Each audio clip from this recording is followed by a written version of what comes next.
یہ سید ہے، سردار ہے، اور اللہ تعالیٰ سے امید ہے کہ میرے اس بیٹے کے ذریعے اللہ تعالیٰ مسلمانوں کے دو بڑے گروہ کے درمیان صلح کروائے گا۔ اور پھر ایسا ہی ہوا۔ جب آپ تاریخ کا مطالعہ کریں گے تو آپ کو معلوم ہوگا کہ حضرت علی رضی اللہ عنہ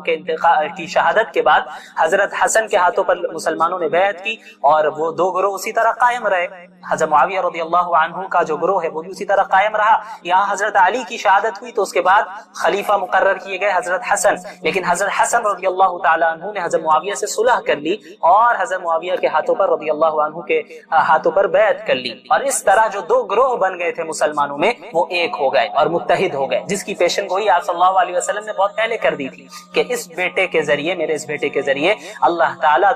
مسلمانوں کے من المسلمین، اس پہ غور کیجئے، مسلمانوں کے دو بڑے گروہوں کے درمیان صلح کروا دے گا۔ تو اللہ کے نبی صلی اللہ علیہ وسلم دونوں گروہ کو مسلمان کہہ رہے ہیں، دونوں کو مسلمانوں میں شامل کر رہے ہیں۔ تو جن کے متعلق اللہ کے نبی صلی اللہ علیہ وسلم نے گواہی دے دی کہ وہ مسلمان ہیں، تو ہم 1400 سال بعد اٹھ کر ہم یہ کہیں الیاذ باللہ کہ نہیں ایک گروہ منافق تھا، تو یہ بدبختی کی علامت ہے۔ ہمیں اس سے دور رہنا چاہیے، اور خصوصاً عوام کو تو میں یہی کہنا چاہوں گا، جو عام مسلمان ہیں انہیں چاہیے کہ ان موضوعات سے، ان ٹاپک سے دور رہیں، ان چیزوں میں لگے جن سے آپ کا عملی فائدہ ہو، آپ کی زندگی میں کوئی فائدہ ہو، عمل میں کوئی فائدہ ہو، اس میں اضافہ ہو، آپ کی آخرت بنے۔ اس کے علاوہ اگر آپ ان مسائل میں الجھ گئے، ان ٹاپکس میں الجھ گئے اور خدا نخواستہ صحابہ کرام کے متعلق لب کشائی کرنے لگ گئے تو یہ بڑے خطرے کی بات ہے۔ ہو سکتا ہے جو بھی ایسا کرے اس کی آخرت جو ہے برباد ہو جائے۔ تو اس لیے ہمیں سکوت اختیار کرنا ہے۔ سکوت مطلب خاموشی اختیار کرنی ہے۔ اہل السنت والجماعت کا نظریہ ہے، یہ ایک مستقل الگ ٹاپک ہے، اس میں انشاءاللہ کبھی ہم تفصیل سے بات کریں گے مزید دلائل کی روشنی میں کہ اہل السنت والجماعت کا جو یہ نظریہ ہے یہی کیوں صحیح نظریہ ہے، اور دیگر جو نظریات ہیں، جو ایک طرفہ نظریات ہیں، وہ غلط کیوں ہیں۔ ہم دلائل کی روشنی میں بات کریں گے، لیکن اس ٹاپک کا اس سیریز سے کوئی خاص تعلق نہیں ہے، تو اس لیے ہم اس میں ڈیٹیل میں نہیں جائیں گے۔ بس ہمیں اس واقعے سے، اس حدیث سے اتنا بتانا مقصد ہے ہمارا کہ اس جنگ کے متعلق بھی آپ صلی اللہ علیہ وسلم نے جس طرح پیشن گوئی فرمائی تھی، ٹھیک اسی طرح یہ جنگ واقع ہوئی، اور اس جنگ کو بھی قیامت کی نشانیوں میں اللہ کے نبی صلی اللہ علیہ وسلم نے گنوایا۔ یہ علامت ظاہر، چاہے وہ قیامت کی علامات صغرا سے ان کا تعلق ہو، یعنی چھوٹی علامتیں، یا پھر وہ قیامت کی بڑی علامتیں کیوں نہ، یعنی جنہیں ہم علامات کبرا کہتے ہیں۔ تو احادیث کا وہ پہلو جس میں آپ صلی اللہ علیہ وسلم قیامت کی نشانیوں کے متعلق بات کی، علامات کبرا کے متعلق بات کی، علامات صغرا کے متعلق بات کی، اور مختلف کے متعلق بات کی۔ فتنہ کسے کہتے ہیں؟ فتنہ عربی زبان میں آزمائش کو، ٹرائلز کو، ٹرائل کو فتنہ بولتے ہیں۔ اس کا پلورل فارم جو ہے، اس کی جمع ہے فتن، اسی لیے آپ نے سنا ہوگا کہ کتاب الفتن یعنی فتنوں کا باب کتاب، یعنی محدثین نے اپنی حدیث کی کتابوں میں ایک باب یہ بھی قائم کیا، ایک چیپٹر یہ قائم کیا جس کا نام انہوں نے رکھا کہ کتاب الفتن یا باب الفتن یا کتاب الفتن والملاحم۔ ملحمہ کہتے ہیں بڑی جنگ کو، گریٹ وار کو ملحمہ، اور اس کا پلورل فارم ہے، اس کی جمع ہے ملاحم۔ تو کتاب الفتن والملاحم یا کتاب الفتن کہا جائے یا احادیث الفتن کہا جائے تو اس سے مراد وہ احادیث ہیں جن میں آپ صلی اللہ علیہ وسلم نے مستقبل کے تعلق سے، فیوچر کے تعلق سے پیشن گوئیاں کی اور پریڈکشنز کی کہ یہ فتنے، یہ آزمائشیں وجود میں آئیں گی اور یہ علامتیں ظاہر ہوں گی۔ تو بہرحال اسے ہم کہتے ہیں احادیث الفتن۔ اس کی بہت اہمیت ہے، خصوصاً آج کے دور میں جو ہم 15ویں صدی میں رہ رہے ہیں، اور ہم جانتے ہیں کہ ہمارے ارد گرد بہت سے وجود میں آ چکے ہیں، اور جو دجالی فتنہ ہے اور دجالی فتنے ہیں ان کا بھی ہو چکا ہے، اور اس طرح وجود ہو گیا ہے کہ وہ دجالی فتنے پوری دنیا میں پھیل گئے، اور اب بس انتظار ہے دجال کی شخصیت کے خروج کا، کہ اب بس اسی کا نکلنا باقی ہے۔ باقی آپ صلی اللہ علیہ وسلم نے قیامت کے متعلق جو چھوٹی نشانیاں بیان کی ہیں، جنہیں ہم علامات صغرا کہتے ہیں، جو چھوٹی نشانیوں میں ان کا شمار ہوتا ہے، انہیں ہم علامات صغرا کہتے ہیں۔ تو یہ علامات صغرا جو ہیں تقریباً 99% پوری ہو چکی ہیں آج کے دور میں، یعنی ہم 15ویں صدی میں ہیں۔ ہم اگر پیچھے اپنے دیکھیں، پوری تاریخ کو دیکھیں اور آپ صلی اللہ علیہ وسلم کی احادیث کو پیش نظر رکھیں تو ہمیں معلوم ہوتا ہے کہ جو علامات صغرا ہیں، چھوٹی نشانیاں ہیں، وہ تقریباً 99% پوری کی ہیں، اور 1% میں بڑے احتیاط کے ساتھ کہہ رہا ہوں کہ باقی ہیں، اور اس کے بعد پھر علامات کبرا کا یعنی آغاز ہوگا۔ اور علامات کبریٰ کے متعلق آپ لوگ جانتے ہی ہیں 10 بڑی نشانیاں ہیں قیامت کے متعلق، 10 بڑی نشانیاں ہیں جن کے متعلق آپ صلی اللہ علیہ وسلم نے فرمایا تو ان میں سے ایک نشانی بھی آ گئی تو اس کے بعد پھر جلدی پیدل پہ دوسری نشانیاں بھی آنے لگیں گی۔ تو ان احادیث کے اس پہلو کے متعلق ہمیں ایک چیز اور جان لینا چاہیے کہ یہ جو احادیث ہیں جب آپ صلی اللہ علیہ وسلم نے مستقبل کے متعلق پیشن گوئی فرمائی یا کسی علامت کے متعلق بات کی تو ظاہر سی بات ہے کہ آپ صلی اللہ علیہ وسلم جب اس حدیث کو بیان فرما رہے تھے تو اس وقت تو وہ فتنہ یا وہ علامت تو ظاہر نہیں ہوئی، ظاہر سی بات ہے وہ فیوچر کے متعلق پریڈکشن ہے، فیوچر کے متعلق پیشن گوئی تھی۔ تو بعد میں پھر اس کا وجود آیا، یعنی اس کا وجود بعد میں ہوا۔ تو مثلا اگر اللہ کے نبی صلی اللہ علیہ وسلم نے کسی ایک نشانی کی طرف اشارہ کیا اور کسی ایک فتنے کی طرف اشارہ کیا اور اس اشارہ کرنے کے بعد تقریباً چوتھی یا 5ویں صدی میں اس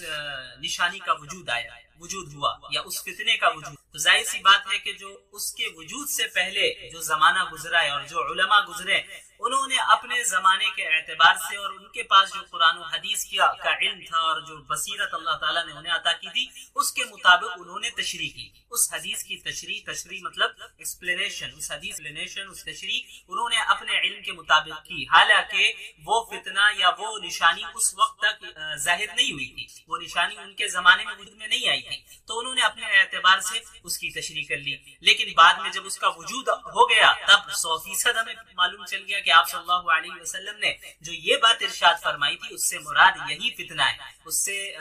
مراد یہی نشانی ہے جو کہ ظاہری طور پہ ہمارے سامنے نظر آ رہی ہے۔ تو مثلا ایک آپ صلی اللہ علیہ وسلم نے کوئی نشانی بیان کی اور اس کا وجود کب ہو رہا ہے، اس فتنے کا وجود، نشانی کا وجود کب ہو رہا ہے، ظہور کب ہو رہا ہے، 5ویں صدی میں۔ تو ابھی 500 سال تک جن علماء نے ایکسپلینیشن اور تشریح کی انہوں نے اپنے اعتبار سے کی، تو ممکن ہے یہ ضروری نہیں ہے کہ 100% جو ان علماء نے تشریح وہی 100% اسی مطابق وہ فتنہ وجود میں آیا ہو، بلکہ وہ تبدیل ہو سکتا ہے، کیونکہ علماء نے اپنے علم کے اعتبار سے اس حدیث کو ایکسپلین کیا، لیکن جب اس فتنے کا وجود ہوا، جب اس نشانی کا ظہور ہوا، تبھی اسی وقت ہم سمجھ سکتے ہیں کہ اچھا ایگزیکٹ یہ مطلب تھا، ایگزیکٹ مطلب کیا تھا وہ اسی وقت پتہ چل سکتا ہے۔ اسی طرح ہم آج 15ویں صدی میں ہیں تو وہ نشانیاں جو 1400 سال میں اب تک ظاہر ہو چکی ہیں اور وہ وجود میں آ چکے ہیں، تو ان کے متعلق تو کوئی دو رائے نہیں ہے کہ آپ صلی اللہ علیہ وسلم نے پہلے ہی پیشن گوئی فرما دی تھی اور وہ چیزیں بالکل ظاہر ہو چکی ہیں، ہم دیکھ رہے ہیں ماضی میں بھی ظاہر ہوئی چیزیں اور آج بھی ہم دیکھ رہے ہیں کہ وہ فتنے وجود میں آ چکے ہیں۔ لیکن بہت سی نشانیاں ایسی ہیں جو ہمارے زمانے میں بھی آج 2021 میں بھی ابھی ان کا وجود نہیں ہوا ہے، وہ نشانیاں نہیں آئی ہیں۔ جیسے اگزامپل کے طور پر آپ قیامت کی بڑی نشانیاں لے لیں، تو قیامت کی جو بڑی نشانیاں ہیں وہ ظاہر سی بات ہے ہمارے زمانے میں ابھی ظاہر نہیں ہوئی، وہ ان فیوچر ہوگی، وہ نشانیاں ظاہر ہوں گی۔ تو ان احادیث کو علماء کرام اپنے زمانے کے اعتبار سے اس کو ایکسپلین کرتے ہیں، لہٰذا اس میں علماء کے درمیان اس کی ایکسپلینیشن میں کچھ تھوڑا بہت اختلاف ہو جاتا ہے۔ مثلا آپ نے سنا ہوگا بہت سے لوگوں کو کہ یاجوج ماجوج کے متعلق جب بات ہوتی ہے تو بعض لوگ کہتے ہیں کہ نہیں یہ جو یورپین کنٹریز کے لوگ ہیں، یا بعض کہتے ہیں یہ جو چائنا کے رہنے والے یہی لوگ یاجوج ماجوج ہیں، اور بعض کہتے ہیں کہ نہیں یہ صحیح معنی میں ایسے افراد ہیں جو ابھی بند ہیں اور وہ کہاں ہیں ہمیں نہیں معلوم۔ تو ایسی چیزوں کے متعلق ہمارا کیا رویہ ہونا چاہیے؟ ہمارا رویہ یہ ہونا چاہیے کہ کسی بھی ایک عالم کی ایکسپلینیشن کو، اس کی تشریح کو لے کر دیگر تمام علماء کی رائے کی تردید نہیں کرنی چاہیے، کیونکہ اس کا تعلق فیوچر سے۔ ہاں اس چیز کی، اس بات کی پاسبلٹی ہے کہ فلاں عالم دین جو بات ارشاد فرما رہے ہیں ایسا سچ ہو سکتا ہے اور فلاں جو کہہ رہے ہیں وہ بھی سچ ہو سکتا ہے، لیکن دونوں میں سے زیادہ صحیح رائے کون سی ہے، یعنی صحیح رائے بالکل کون سی ہے، یہ تو اسی وقت ہمیں معلوم چلے گا جب اس فتنے کا وجود ہو جائے گا، جب وہ نشانی ظاہر ہو جائے گی۔ تو اس سے پہلے کسی ایک رائے پر حتمی فیصلہ کر دینا کہ نہیں فلاں عالم دین نے یاجوج ماجوج کے متعلق جو رائے دی ہے بس وہی صحیح ہے، اس کے متعلق کوئی رائے صحیح نہیں ہے، یہ زیادتی ہوگی، ایسا کرنا مناسب نہیں ہے، کیونکہ اس کا تعلق فیوچر سے، اور فیوچر اللہ کے سوا کوئی نہیں جانتا، اور وحی کا سلسلہ منقطع ہو چکا ہے۔ اللہ تعالیٰ فیوچر کے متعلق اگر کوئی بات بندوں کو بتاتے تو اللہ کے نبی صلی اللہ علیہ وسلم کے ذریعے بتاتے، لیکن اب نبوت کا سلسلہ بند ہو چکا ہے تو اب فیوچر کے متعلق کوئی دعویٰ نہیں کر سکتا، اس کا علم صرف اللہ کے پاس ہے۔ تو اب کون سی ایکسپلینیشن، کون سی تشریح صحیح ہے ان فتنوں کے متعلق جو فتنے ابھی وجود میں نہیں آئے ہیں، جن کا تعلق مستقبل سے ہے، تو وہ تو اسی وقت ہمیں پتہ چلے گا. لیکن ہم تمام علماء کے آراء کو، ان کی اوپینینز کو ہم پاسبلٹی کے طور پہ ضرور لے سکتے ہیں کہ فلاں عالم دین کی اس فتنے کے متعلق، اس نشانی کے متعلق یہ رائے ہے، اس بات کا امکان ہے کہ یہ بات صحیح ہو. اسی طرح فلاں عالم کی یہ بات ہے، یہ رائے ہے، اس بات کا امکان ہے کہ ان کی رائے صحیح ہو. ہاں ہم یہ کہہ سکتے ہیں کہ ان میں سے زیادہ بیٹر اوپینین کون سا ہے، ان میں سے زیادہ بہتر رائے کون سی ہے، ہم یہ تو کہہ سکتے ہیں. لیکن کسی ایک عالم دین کی رائے کو لے کر ہم اس طرح کا فیصلہ کریں کہ باقی تمام علماء کی رائے کو یعنی تردید کر دیں اس کی اور اسے رد کر دیں، یہ درست نہیں ہے. کیونکہ ان نشانیوں کا تعلق مستقبل سے ہے، جو ہمارے زمانے میں ان نشانیوں کا اب تک وجود نہیں ہوا ہے. اور میں نے بتایا کہ جو نشانیاں وجود میں آلریڈی آ چکی ہیں تو پھر ظاہر سی بات ہے اس میں کوئی دو رائے نہیں. تو یہ رویہ ہمارا ہونا چاہیے احادیث فتنی والملاحم کے تعلق سے خصوصاً. چلیے، تو احادیث الفتن میں ایک سب سے پہلے تو ہمیں ایک بہت ہی اہم حدیث ہمارے سامنے ہے، اسے ہمیں پڑھنا چاہیے، اسے ہمیں سمجھنا چاہیے کہ آپ صلی اللہ علیہ وسلم نے گویاں کی ہیں، اس کا کیا مطلب ہے. ایک چیز یہ بھی ہمیشہ یاد رکھیں، آپ صلی اللہ علیہ وسلم کی بھی پیشن گوئیاں ہیں، پریڈکشنز ہیں فیوچر کے متعلق، وہ صرف خبر نہیں ہے، صرف انفارمیشن نہیں ہے. یعنی ایسا نہیں ہے کہ آپ صلی اللہ علیہ وسلم نے بتا دیا کہ بھئی ایسا ہوگا تو بس ہونا ہے اور ہمیں کوئی فکر کی ضرورت نہیں، بلکہ احادیث الفتن کا جو پہلو ہے، یعنی احادیث کا وہ پہلو جس کا تعلق فتن اور ملاحم سے ہے، ان احادیث کے پھر دو پہلو ہیں. ایک پہلو تو یہی ہے کہ اس میں آپ صلی اللہ علیہ وسلم نے خبر دی، انفارمیشن ہے، یہ خبر ہے کہ مستقبل میں یا قیامت کے قریب یا مستقبل میں ایسا ہونا ہے، یہ چیز وجود میں آئے گی، یہ فتنہ وجود میں آئے گا، یہ نشانی ظاہر ہو. ایک تو خبر ہے، انفارمیشن ہے. لیکن دوسرا پہلو اس میں تنبیہ ہے، تحذیر ہے کہ امت مسلمہ کو متنبہ بھی آپ صلی اللہ علیہ وسلم نے کر دیا کہ دیکھو یہ نشانی ظاہر تو ضرور ہوگی، لیکن ہر مسلمان کو چاہیے کہ اس سے بچا رہے، اس فتنے سے اپنے آپ کو محفوظ رکھے، اس آزمائش سے اپنے آپ کو محفوظ رکھے، اس نشانی سے اپنے آپ کو بچا کے رکھے. وہ خود جو ہے شقاوت میں مبتلا نہ ہو جائے، وہ خود گمراہی میں مبتلا نہ ہو جائے، یا ان گمراہیوں وجود میں لانے میں وہ شریک نہ ہو جائے، ان فتنوں کو وجود میں لانے میں وہ شریک نہ ہو. لہٰذا جب بھی ہم ان احادیث کا مطالعہ کریں، ان احادیث کو پڑھیں جن کا تعلق میں یعنی پیشن گوئیوں سے ہے، پریڈکشن سے ہے، فیوچر کے فتنوں سے ہے، آزمائشوں سے ہے اور نشانیوں سے ہے، تو پھر ہمیں اس میں دونوں چیزوں کی رعایت کرنی چاہیے. پہلی چیز تو یہی ہے کہ ہاں آپ صلی اللہ علیہ وسلم نے یہ پیشن گوئی فرمائی ہے تو یہ 100% صحیح ہو کر رہے گی، چونکہ آپ صلی اللہ علیہ وسلم کا قول ہے اور یہ آپ صلی اللہ علیہ وسلم کی انفارمیشن، ایک خبر ہمیں دے دی ہے. اور دوسرا پہلو کیا ہونا چاہیے کہ ہم اپنے آپ کو محفوظ کریں، اپنے ایمان کی حفاظت کریں، اپنے گھر والوں اور دیگر مسلمانوں کی حفاظت کی فکر کریں کہ ان فتنوں میں ہم مبتلا نہ ہو جائیں، ان فتنوں سے ہم اپنے آپ کو محفوظ رکھیں. ظاہر تو ہونا ہے، ان فتنوں کو ظاہر تو ہونا ہے، ان نشانیوں کو ظاہر تو ہونا ہے، لیکن ہم کس طرح ان چیزوں سے بچ سکتے ہیں. تو احادیث کے ان پہلو میں آپ صلی اللہ علیہ وسلم ان دونوں جانب ہماری رہنمائی فرما دی ہے کہ کیا نشانیاں آنے والی ہیں اور کس طرح ہمیں محفوظ بھی رہنا ہے. تو ایک حدیث میرے پیش نظر اس وقت ہے. سب سے پہلے حضرت، یہ صحیح بخاری کی روایت ہے، حضرت ابو سعید خدری رضی اللہ تعالی عنہ فرماتے ہیں کہ اللہ کے نبی صلی اللہ علیہ وسلم نے فرمایا لَتَتَّبِعُنَّ سُنَنَ مَنْ كَانَ قَبْلَكُمْ شِبْرًا بِشِبْرٍ وَذِرَاعًا بِذِرَاعٍ حَتَّى لَوْ دَخَلُوا حُجْرَ ضَبٍّ لَدَخَلْتُمْ قَالُوا وَالْيَهُودُ وَالنَّصَارَى قَالَ فَمَنْ. اب اس حدیث کا ترجمہ سن لیں. حضرت ابو سعید خدری رضی اللہ عنہ فرماتے ہیں کہ رسول اللہ صلی اللہ علیہ وسلم نے ارشاد فرمایا کہ یقیناً ایسا ہوگا کہ تم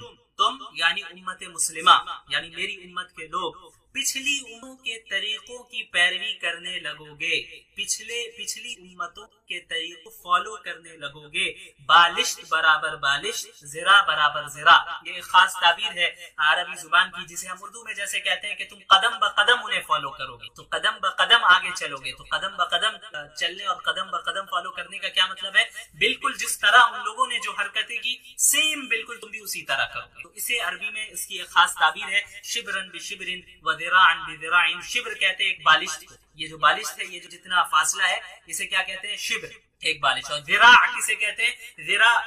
ہاتھ کی انگلیوں سے لے کر یہاں کی انگلی تک یہ جو حصہ ہے ہاتھ کا، اسے ذراع کہتے ہیں. یہ تقریباً 2 بالشت کے برابر ہے. 2 بالشت کے برابر ہے. تو یہ بالشت برابر بالشت اور زرا برابر زرا یہ ایک خاص ٹرم ہے, ایک خاص تعبیر ہے, جس کا مطلب یہ ہے کہ تم بالکل سیم ٹو سیم ان کو فالو کرو گے, جسے ہم اردو میں کہہ سکتے ہیں کہ قدم بقدم چلو گے ان کے ساتھ. تو آپ صلی اللہ علیہ وسلم نے کیا فرمایا کہ یقیناً ایسا ہوگا لَتَتَّبِعُنَّ سُنَنَ مَنْ كَانَ قَبْلَكُمْ, یقیناً ایسا ہوگا کہ تم یعنی امت مسلمہ پچھلی امتوں کے طریقوں فالو کرو گے, بالشت برابر بالشت اور زرا برابر زرا, یعنی قدم بقدم چلو گے, یہاں تک کہ حتی لو دخلوا حجر ضب لدخلتم, کہ یہاں تک کہ اگر وہ کسی گوہ کے بل میں گھسے ہوں گے تم بھی اس بل میں گھس جاؤ گے. گوہ ایک جانور کا نام ہے, ایک لیزرڈ ہے جو بڑا لیزرڈ ہوتا ہے, اسے آپ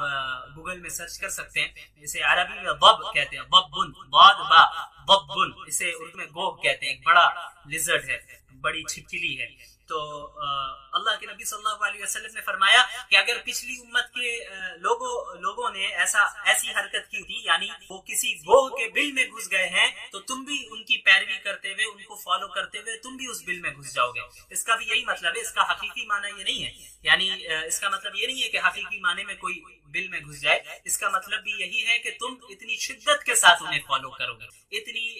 ان کی اتباع کرنے میں, ان کی پیروی کرنے میں اتنی زیادہ شدت اختیار کرو گے کہ اگر وہ ان میں سے کسی نے ایسی احمقانہ حرکت بھی کی ہے کہ اگر وہ کسی گوہ کے بل میں گھس گئے ہیں تو ان کو فالو کرتے ہوئے اس میں گھس جاؤ گے. پھر آگے صحابہ کرام نے آپ صلی اللہ علیہ وسلم سے پوچھا, دریافت کیا کہ الیہود والنصارى, یا رسول اللہ کیا